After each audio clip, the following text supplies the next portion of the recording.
I heard the scream before I saw him. A small boy in a tuxedo, tearing through rain on Fifth Avenue headlights, sliding over his face like he was about to vanish.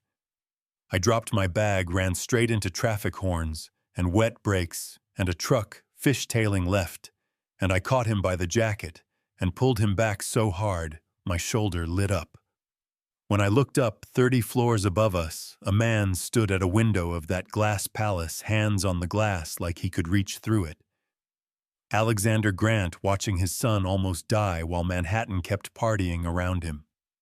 Inside the lobby, marble cold under my knees, I wrapped my scrub jacket around the kid, Lucas, and matched his breathing in 2 out 4. He finally whispered, "My dad's marrying a mean lady who wants me to forget my real mom," and that broke something familiar in me because grief recognizes grief, you know what I mean. Alexander came out of the elevator like the ground had shifted, pulled Lucas to his chest, thanked me with that stunned voice rich people get when money doesn't help.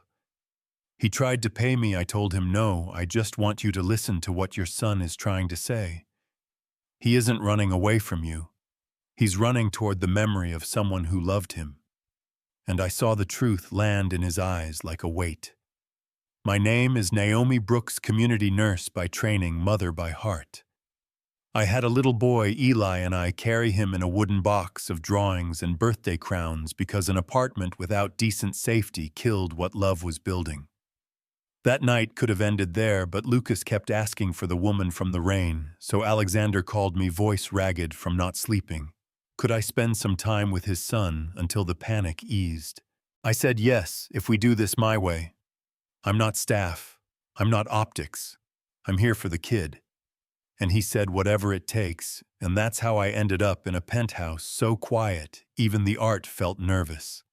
The first afternoon we burned cookies that looked like meteorites and acted like it was on purpose. I asked Lucas what his mom smelled like, and he said oranges and laundry day.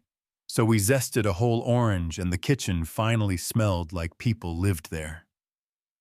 Alexander walked in mid-call, loosened his tie like he was breaking a rule, and when Lucas held up a lumpy cookie and said it was a dinosaur, his dad laughed for real. Small moment, big shift. At 7 every night we lit a candle and chose someone to remember.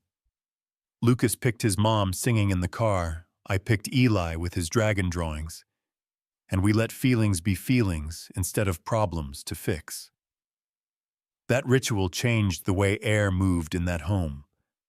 But the party people don't like rituals that don't look good on camera.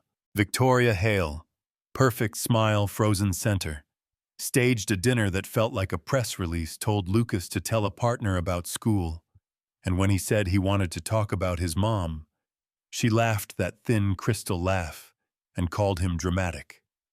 I knelt beside him, told him his mom exists every time he's kind, the way she taught him every time he's brave, the way she said he could be, and the whole room learned you can turn a dining table into a courtroom without raising your voice. After Victoria told me to take the child to his room because adults were talking, with respect I said, he is an adult's whole heart, and grief doesn't keep business hours. Yeah, that happened. Then came the folder. Telephoto shots of me and Lucas at a community center in Roxbury. U.S. carrying groceries, him reading to Mr. Washington, me hugging Miss Rodriguez, and Victoria said I was indoctrinating him, making him naive, transferring my loss onto their family. Alexander studied the photos and whispered, "He looks happy," and she called happiness dangerous, said, "People from places like mine see families like his as opportunity." So he went to see for himself, no entourage, just a father trying to tell the truth from the story, and Mrs. Chen pulled photos off a board. Lucas helping with crosswords, asking real questions, bragging about his dad's hotels, like the moon belonged to them both. And when Alexander asked if the boy seemed ashamed of his life, she blinked ashamed. He's grateful, curious, kind. That should have been the turning point. But fear sells, and fear had Victoria's business card. The twist hit during a test that never should have happened. A trip to a secluded Vermont lodge without me. Just father, fiancé, son, and a storm the weather apps named like it had a lawyer. Independence training, someone called it. Teach the kid to cope without the person who makes him feel safe. But grief doesn't respect lesson plans, and sometime after midnight, the back door sighed open, and Lucas walked out into white noise. By the time they noticed, wind had erased the prints, and the cold was talking mean. My phone rang, unknown number, and a whisper. "Ms. Naomi, I'm scared." And I said, "Find the trees, duck behind a log, hands under your arms in 2 out 4. Keep your phone light close to your face so I can follow it."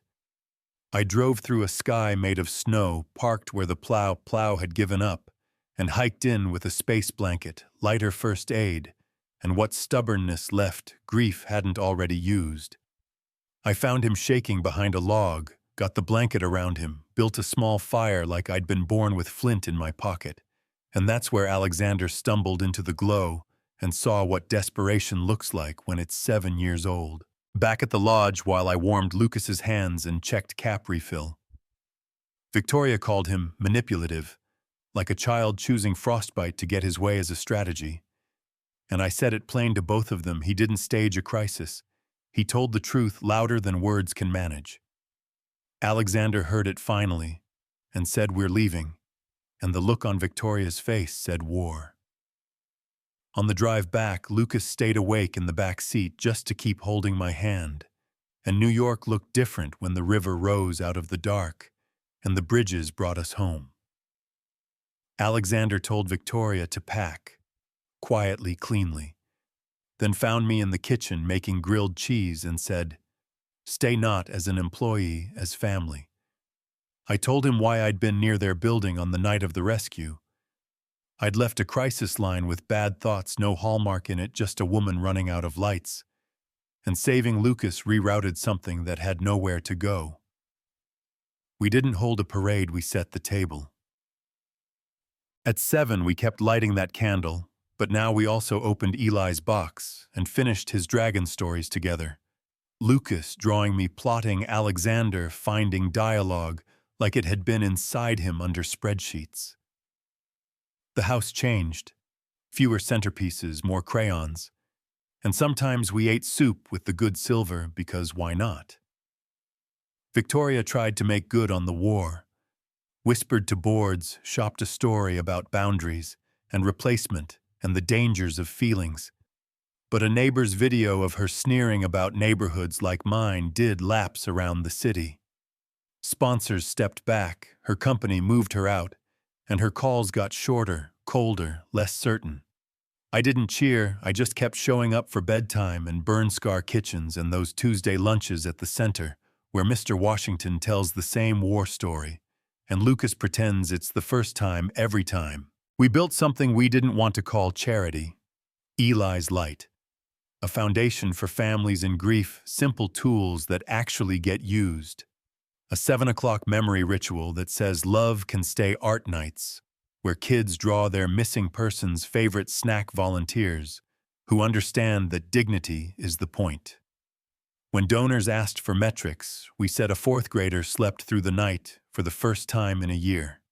A dad said his wife's name out loud and didn't crack a boy who ran into traffic, learned that the fastest way home is through the feeling, not around it. Privilege turned into responsibility that didn't humiliate anyone. And yeah, that matters. Look, I'm not a saint. I'm a nurse who learned how to plant my feet after the world knocked me over. And Alexander isn't a movie hero, he's a father who stopped outsourcing the hardest part of loving a child. Lucas is still 7, which means questions at 6 a.m., garden dirt, under nails, and drawings of dragons with mice on their heads, because power should carry gentleness. That's how he says it. We're not perfect. We argue about screen time and dessert, and how many lanterns the terrace can hold, without confusing the upstairs neighbors.